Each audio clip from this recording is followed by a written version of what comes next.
From Eyewitness News, this is Newsmakers.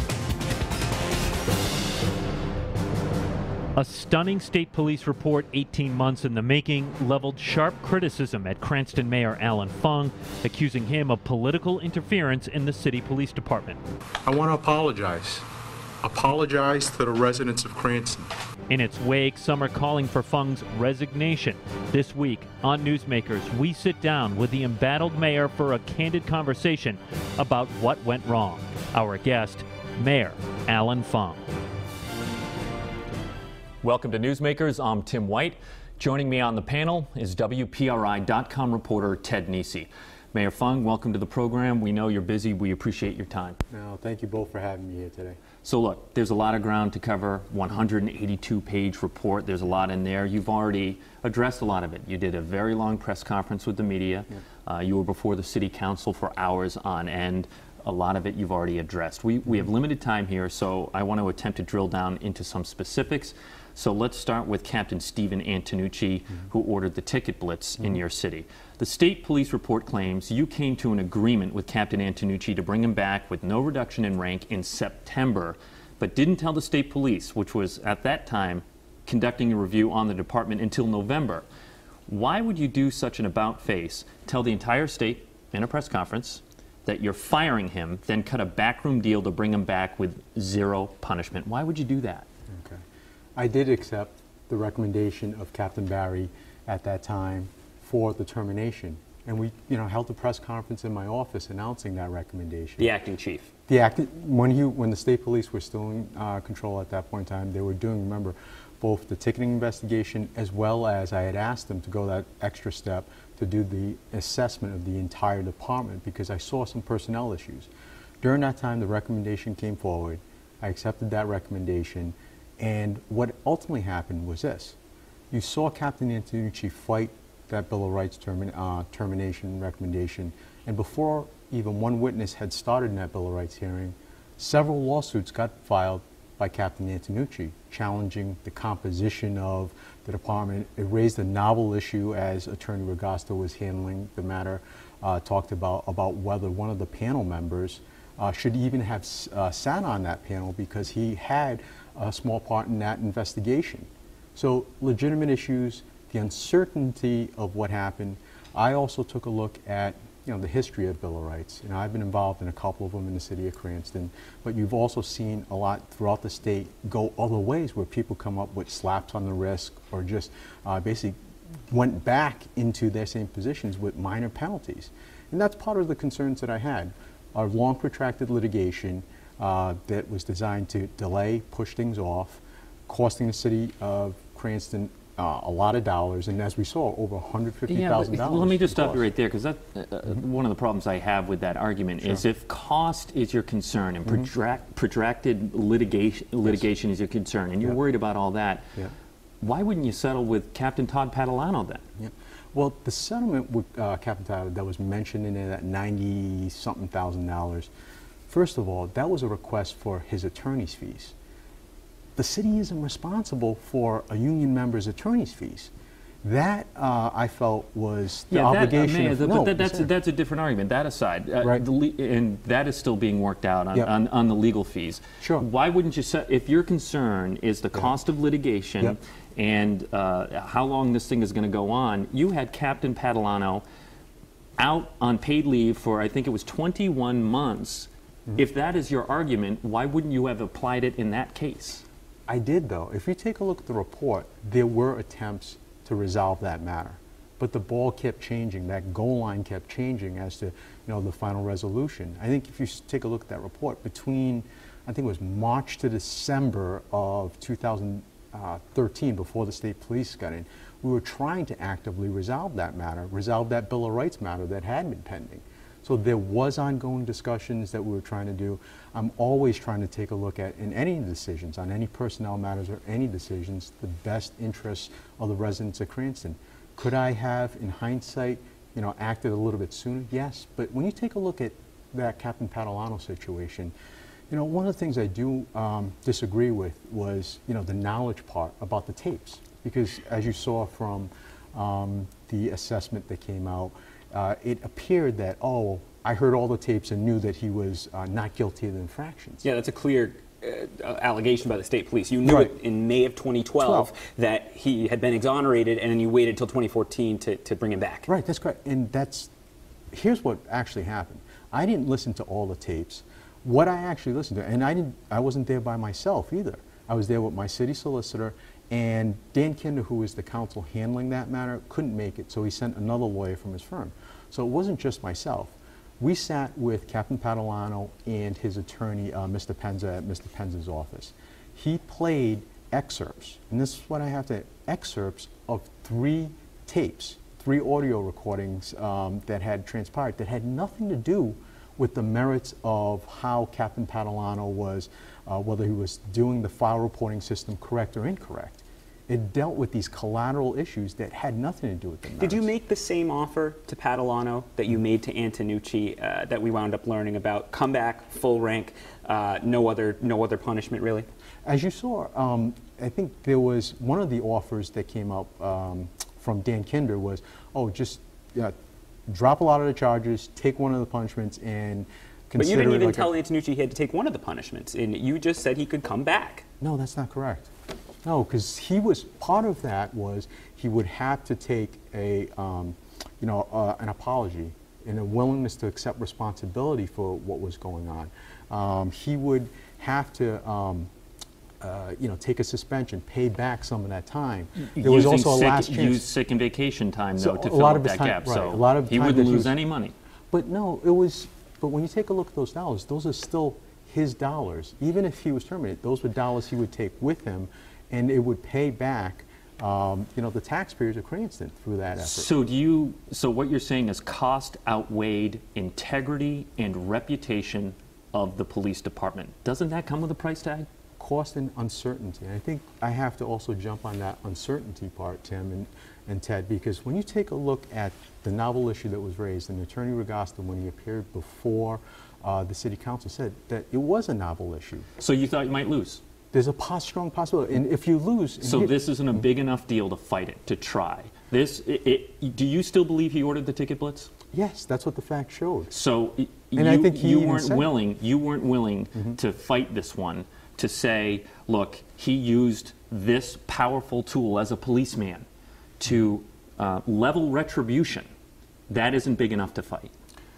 Here's where the uncertainty comes by, and if we fought it all the way up to the Supreme Court, and we were in the Supreme Court, and this is how that ultimate resolution came to be. It was mediated.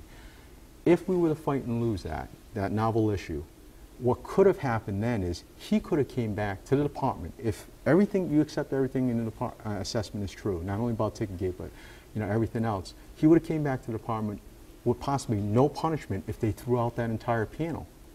So how would that work in that department if you had an officer that basically got away with it? It sounds like then we have a get-out-of-jail-free card for police misconduct in Rhode Island, because they have such leverage over you as a mayor, even in this incredibly high-profile case with, as Tim said, apparent retribution, political retribution by a police officer using his powers. It's still, in your opinion, too costly for a mayor to actually fight to punish that person. And that's why, during that press conference, you asked about the Bill of Rights. And I recommended what I'd like to see changed on those Bill of Rights is giving deference to those management decisions and that management recommendation of termination. Because we've seen historically, and this was bared out in a, I think it was an editorial in the Providence Journal a couple of weeks ago about past cases, not only in Cranston, but all throughout the state where, for egregious type violations, a lot of officers have gotten away with it. The other thing that I'd love to see change with that Bill of Rights statute is more transparency, because I know you guys were asking me questions about it, but my hands were tied in talking a lot about the specifics. I wish we could... And we won't fight you on that for sure, but I got to tell you, when people heard about this about Face in the Antonucci situation, it was really stunning. And to be honest with you, a lot of people wondered openly, what does he have on him? He has nothing on me. If I can take a step back into my mindset too, just think about the situation that was going on. I knew about Padalano and charges against him being ultimately dismissed by the state police. And that had occurred when they were in there. And that had festered and dragged on. Even though I tried to settle that, I couldn't pull the trigger to, settle that matter and bring him back earlier. In my mind, I'm sitting there going, okay, here's the cost of litigation again. Before we had even put in one witness in that Bill of Rights hearing, you've got a novel issue that's raised, several lawsuits that are being, fought. Trying to get that certainty, trying to get, the cost down, and that's, part of that calculation too. Should I have acted sooner with Padalano? And I was thinking about it. How is this going to impact the taxpayer? Because a lot of times, I think you guys know, we've sat in here on many times, I think a lot from a financial perspective. And having certainty, finality, and that weighing that financial cost always play into my mind. Before the state police even came in, the report says under Colonel Palumbo, the prior colonel that you had appointed, there was an internal investigation into Antonucci and found the same thing. I assume Colonel Palumbo reviewed his findings with you. What punishment did he recommend to you? We were in discussions about those type of punishments and never really got that far to say. So he never said that I recommend he get X, Y, and Z? We were looking at all sorts of different punishments. And here's what ended up happening and why I ended up calling in the state police. If you guys remember, we were getting, somehow it came across that there was an anonymous, there was another anonymous note that came out. We were coming to a conclusion of the investigation. The Colonel Palumbo, that is, and I were trying to figure out, what might be the appropriate punishment for this situation. Then all of a sudden, you get another anonymous note implicating an officer, and I think one of the news stations actually ran with that officer's name about him being involved. He wasn't even on duty that night. And that's one of the things I said, oh, time out, because if we came out with our findings, this guy's not involved, and it's reported that way, you're going to have a situation, no one's going to believe the credibility of that underlying investigation. And you just said something that you've repeated over and over again, and I just want to set the timing on this clear. You say that you brought in the state police. Yes, that is factually true. You brought in the state police, but let's be honest, the city council was poised to do that at that very moment. You brought in the state police at the last minute after facing mounting pressure. Well, it wasn't the mounting pressure for my decision. It was that anonymous note. But here's the thing, too. I also asked, I went beyond what the city council was asking, not only just on the ticketing, but the department, I was feeling something was going on because I was seeing a larger number of grievances pop up, some, grumblings that were going on, nothing that was direct that was coming to me. So at that time, I was the one that asked them to do a top-to-bottom assessment of the department, review some of these personnel issues that were ongoing in the department. So I even went further. If there was any type of so-called conspiracy, just think about this for a minute, guys.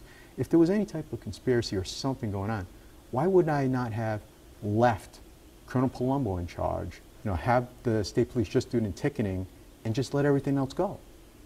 That's not what happened. I asked the Colonel O'Donnell, to come in for both of those scenarios, and it happened. Again, when the city council was going to do that within maybe even hours, if I remember correctly. I mean, it was very close. Yeah, but I had also, that doesn't just happen right away. I contacted him before that night, because he had, obviously, as colonel, he's going to have to run it to make sure with the governor, then Governor Chafin, to make sure it was okay for him.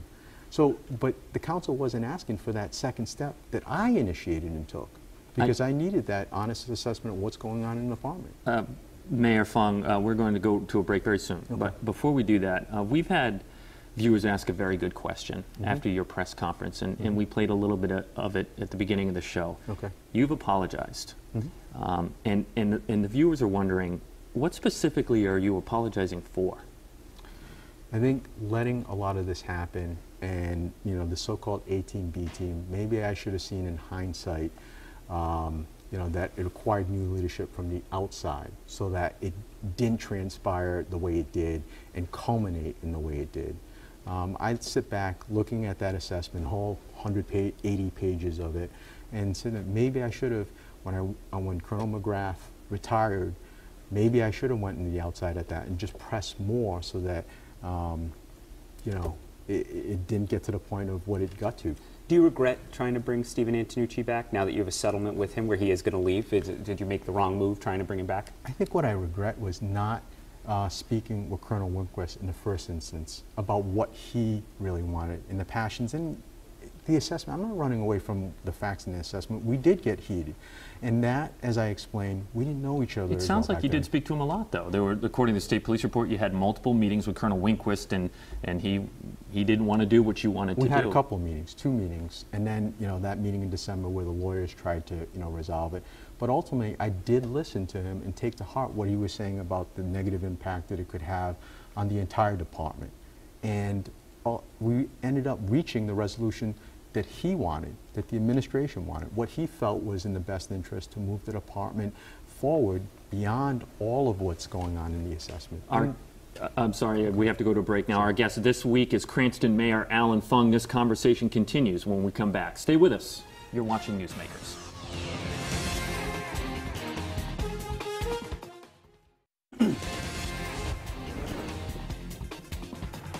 Welcome back to Newsmakers. I'm Tim White. To my right is WPRI.com reporter Ted Nesi. Our guest this week is Cranston Mayor Allan Fung. Mayor, you brought up some recordings earlier on in our conversation, so I want to touch on that. As part of this long-running dispute with Captain Todd Padalano, the department brought him up on charges. The state police cleared him of those. The report talks about audio recordings Padalano secretly made, and I want to bring up a quote from the report about how you were working on a deal with him. It says, Mayor Fung advised he had participated in settlement discussions regarding bringing Captain Padalano back to the department, but all recordings would have to be turned over. Mayor, why was it so important you get your hands on these recordings? What I heard on the recordings wasn't anything to deal with the merits of the case, but it involved several officers within the department that had stuff that was embarrassing about general daily conversations. I didn't feel that it would be appropriate to have those recordings out there, having officers, first of all, recording each other. And I think this is what you saw in that Josephson matter, where I ordered or asked the Colonel Palumbo then, how's this a good environment? But you didn't want Josephson's tapes back. You wanted Padalano's. Were you captured on any of those recordings? To my knowledge, no. And the state police told me I wasn't. So I have, like I said, guys, I have not listened to those tapes except for those 3 excerpts that were played for me at Attorney Penz's office. You haven't read transcripts or anything of the recordings outside of those? Just those 3 excerpts that from that day in Mr. Penz's office. And where are those tapes now? I believe Mr. Penza still has them. Okay. Or it could be with state police. I have not. Yeah, I know state police listen to them. I was at the long press conference you did right after the report came out. You told us you're trusting Colonel Palumbo, the chief for much of your tenure in office, was misplaced and that he, quote, misled you. The colonel quickly reached out to us and said he never misled you or anyone else. What did he mislead you about? Well, let's bring up just like the Josephson matter when I was talking about where, I had asked them to put into place a policy on taping because I don't think it's healthy. Just think about a normal coworker scenario. How would you feel if, someone's just secretly recording you? First of all, it sends a bad environment. And I asked them to put, a policy in place. And then when I found out that that policy was not in place, and then Sergeant Josephson was charged with, violating that policy or even violating the order, that's the stuff that I was talking about. When you take a look at that entire assessment, some of the follow-ups that didn't happen when you talk like on Nets Energy with the investigation with when we got the anonymous letter about sending an officer down, we followed the advice of our counsel about how to handle it, gave it to him, and he didn't follow up on it. And shame on me too. I should have followed up with him, but it just when we found out that the individual from Nets Energy was satisfied, as we heard later, with how everything was handled, we just didn't. I want to ask you too about, you keep mentioning Sergeant Josephson, Matthew Josephson. He's now Patrolman Josephson. Yes. He was demoted on what the state police say were trumped up charges that came out under Colonel Palumbo's leadership. The state police told you to immediately restore him to the rank of sergeant. You haven't done that because you say there's no room for him. It seems grossly unfair that someone was demoted on trumped up charges and you have not found a way to do justice by him and give him back his job. And it is unfair, and I acknowledge that it's unfair.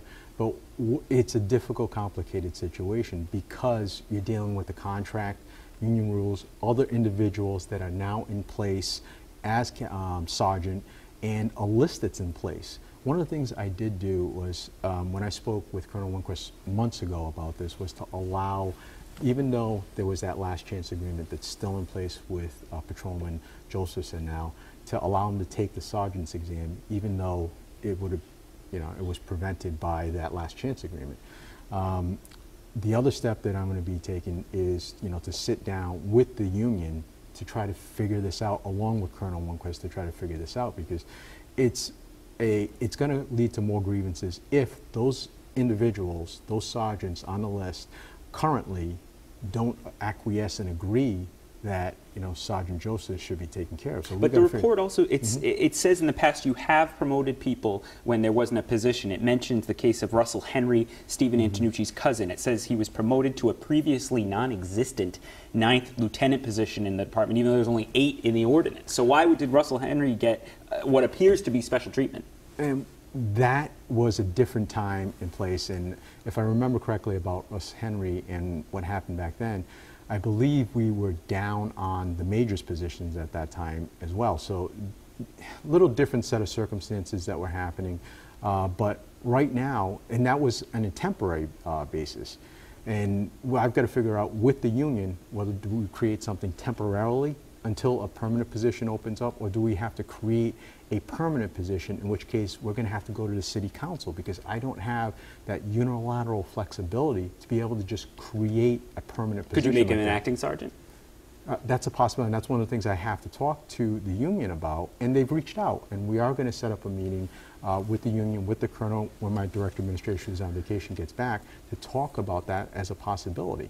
Let's hear from one of the city council members. I want to play a little bit of sound from you, from Steve Stikos. Okay. Our colleague Perry Russum caught up with him this week and asked Councilman Stikos about your future, and here he is. Do you think he should resign? Yes.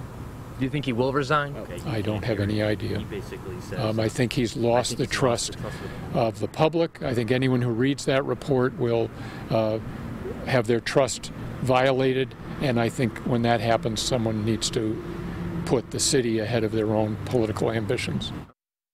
All right, Mayor, you said you won't resign, right? Okay, and it sounds like the city council is not going to move for a recall, recall at all at this point. You've talked about learning from your mistakes, but specifically with the police department, when you hear that, can you ever effectively intervene with the police department again? Yes. And actions are going to speak louder than words. And that's why it's important that the biggest action that I took was 9 months ago, bringing for the first time in the city's history a chief from outside of the department that's not part of this so-called A-Team, B-Team. And our communication is getting better with with Colonel Winquist. I'm making sure that any decisions that are going to happen, especially on personnel stuff, as with the appropriate input and oversight from the administration with his guidance. And for me, the growing experience that I'm taking out of this assessment is trying to learn when to delegate and when I have to be more actively involved. And this is one of the things that I'm trying to balance, because as you saw from the recommendations that came out in the report, it said, don't interfere, but okay, you should have acted more here. So I've got to, grow and learn that proper balance, and a lot of that's going to come from the communications. How about that? The report, you've chosen not to lash out at the state police, and you say you don't regret bringing in the state police to do this assessment, and you've accepted the assessment, 182 pages, all of it. But did you find any inaccuracies in it? Well, the two areas that I do strongly disagree is when they said that it's political, because the political interference. Those two words, because the political, I sit in a different position than at the state level that the governor does. As mayor, just like in any other, cities and towns, many of the mayors hold that dual role as public safety commissioner, where police, fire, public safety type departments all roll up into the mayor's office. And it's a delicate responsibility that you have to balance. And it's delicate because I'm not a firefighter, I'm not a police officer, but you also have to balance the financial interest, looking over the best interest of the taxpayers too. And that's why I also say it's not interference. It's my responsibility to get involved where I need to. Where I have to grow is trying to find that delicate balance, trusting enough in Colonel Lundquist, and we're doing that because I provided him with the assessment. At some point, when he's ready with his recommendations, to even go either beyond those recommendations that are outlined in the report, because some of those steps we've already taken, just to listen. And what I'd encourage the City Council and the residents to do is just take a look at our actions. It's all designed from 9 months ago to now to fix a lot of the problems in the culture that was in the department. Will you run for re-election next year? Look, it's too early for that. What I can tell you is that, like I said before, I've always loved this job. I love the people. We've done a lot of great work in the city of Cranston, creating jobs, helping create over 1,400 new jobs during my administration. Well, you're not running it, so I won't let you give this Garden City speech. chat When, with you. when will you decide? I'm going to take this day by day, Ted. And in all seriousness, what my focus on right now is making sure that Cranston Police Department, we continue to work on fixing the culture, making sure that we boost morale still, because I have seen a boost in morale from a lot of the officers, and also a clearer chain of command. That's my focus with the department, but with every other department too. I'm going to take a lot of those recommendations to heart. And So do you think you deserve apply to be it. reelected right now? But that's going to be up to the voters of Cranston. One thing I know I'm going to have to do is regain the confidence of those council members, those residents that are wondering what's going on, that have questions and concerns. I'm going to continue to be out there answering their questions and concerns. And like I said, it's about action. And the actions that I'm going to take with this department, the actions I'm going to take with every single department are going to speak louder than words. And the voters will hear from me, just like they've always done. And I'll, make the decision at the appropriate time. But Cranston's my focus, and I've always had the best interests of the residents at heart. Before all this, you were a very popular mayor. It propelled you into a run for governor. I think it's safe to say right now that your reputation has been diminished in the wake of this report. On a personal level, how's that felt? Well, it hurts. It stings. But I also realized that when I asked for the report, there was the possibility that decisions that I made would be criticized as well. And did you ever expect something like this? No, because as a leader, you need that honest outside assessment, and that's how you grow and improve. Everyone makes mistakes at all walks of life, whether it's in their personal life, in their professional life. It's not just making mistakes. To grow as a leader, you've got to take that next step to take a good look at yourself in the mirror, learn from what you can learn, and move forward with it. Because otherwise, if you're not growing, that's the important part. As a person, you're just going to, just walk away. I love this job too much. I love the people of Cranston too much, not to improve myself, but also improve every department in the city so it's operating the most efficient possible for our residents. I almost feel like we need to apologize to our viewers. We covered a lot of complicated ground in here. We wanted to get specific on some details, but we have covered this topic through and through. You can catch it online, WPRI.com, and in fact, under the Newsmakers page, we will put a link to the full 182-page state police assessment. Mayor Allan Fung, thank you very much for joining us on the program. Thank you, gentlemen. For Ted Nesi, I'm Tim White. We will see you next week on Newsmakers.